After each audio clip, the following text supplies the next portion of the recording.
Today's video was sponsored by Mwangi Francis of Pennsylvania, a true patriot and a Kenyan nationalist at heart.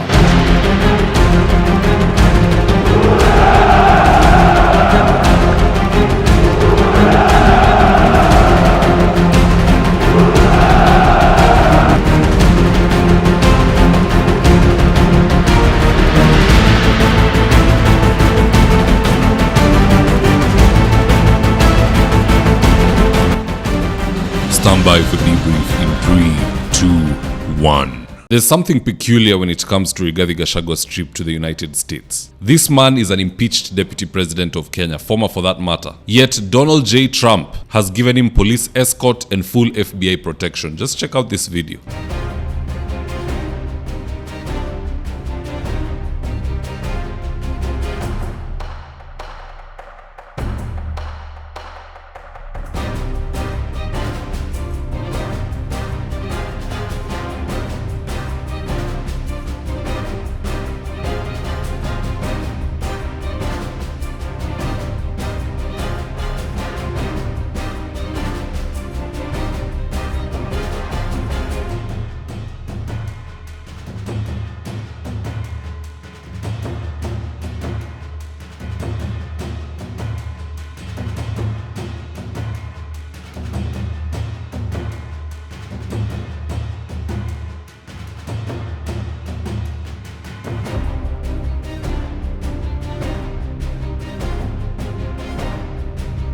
Now, in this video, I want us to look into why Donald J. Trump has disregarded Rigathi's impeachment and has decided to accord him full VIP treatment. And with no further ado, let's get after it. Reason number 1, as part of their foreign policy, Americans usually conduct secret polls in any country where they have an embassy. And the purpose of these polls is to help shape their foreign policy. For instance, in 2022, the US Embassy under Meg Whitman gave travel restrictions to their citizens not to go to Kisumu and opposition strongholds. Why did Meg Whitman and the US Embassy not give travel advisories to their citizens? Wasiende Kirinyaga, wasiende Bungoma, wasiende Tharaka Nithi. It's because they had already done an internal poll, and the poll showed that William Ruto is going to win. So where was the violence likely to come from? If anything, it was going to come from opposition strongholds. Those were telltale signs. And even now as we speak, they have done their own internal polling. They constantly do it so that it can inform their foreign policy. And they know for a fact that in 2027, William Ruto will no longer be president of the Republic of Kenya. The opposition is going to take it. So you might as well accord the opposition members the respect beforehand so that when they come into power, it is easy to do trade deals. It's easy to get them to cooperate in the United Nations General Assembly if you need them to vote one way or the other. So that is what is informing the United States position in regards to Rigathi Gachagua. Personally, I'm not even sure if Kindiki went to the United States today, he'd be given that same kind of respect.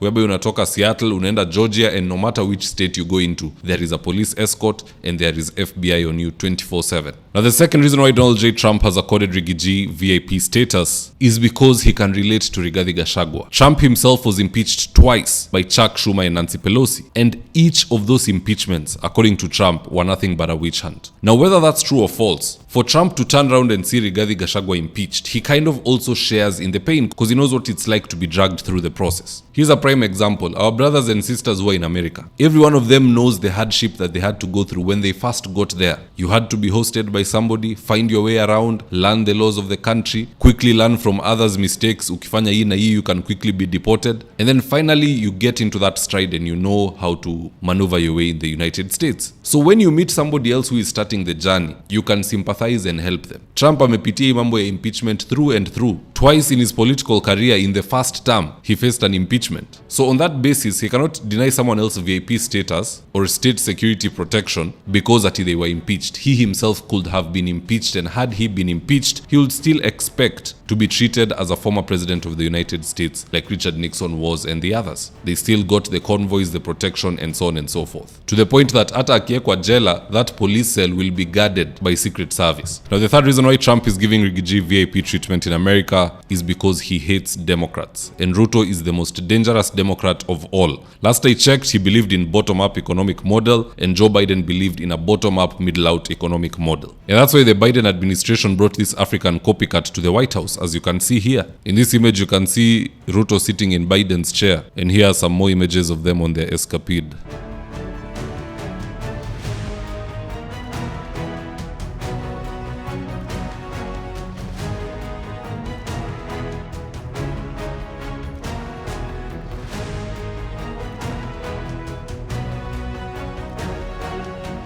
Now on the flip side, Gachagwa's economic model matches that of Trump. Rigathi wants tax cuts like Trump. He wants SHA, SHIF, housing levy and all that other nonsense gone. So policy-wise, it will make sense for a Republican government to work with the current Kenyan opposition because they're on the same frequency when it comes to policies. And on top of that, they know for a fact that come 2027, both of them will be in office. So they are going to work together. There's no need to invest in a government that is going to wash down the drain. Now that's just my opinion, guys. Do drop me your own comments in the comment section below. Why do you think Rigathi Gachagua is getting state police to protect him, be it in Seattle, be it in Georgia, wherever it is he goes, including Boston? Cops are on him 24/7 and so is the FBI and so on. Just drop me your own comments. I'll do my best to read them and to give you a response. Now in the event you're here for the first time, please go on and hit the subscribe button. If you're watching for a different platform, just head on over to YouTube, search for David Wafula, hit the subscribe button. You're going to be getting a ton of content of this nature. If politics is something you're passionate about, this is definitely the one channel that you really need to subscribe to.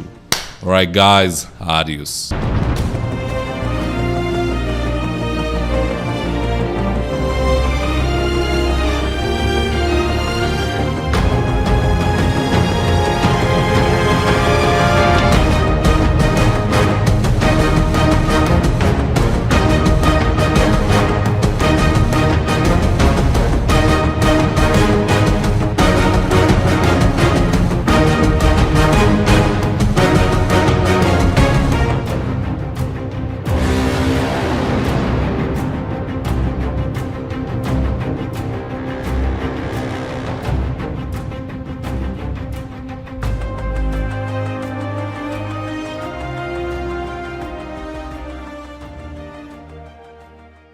Thank you for choosing David Wafula as your primary news platform. We put countless hours in research, recording, and editing. By showing up each and every day to watch our videos, you encourage us to generate more videos for the viewers. We are on a mission to inform, educate, and build a better tomorrow. To our thousands of followers in a world full of presidents, kings, and queens, you are the real gem. Adios.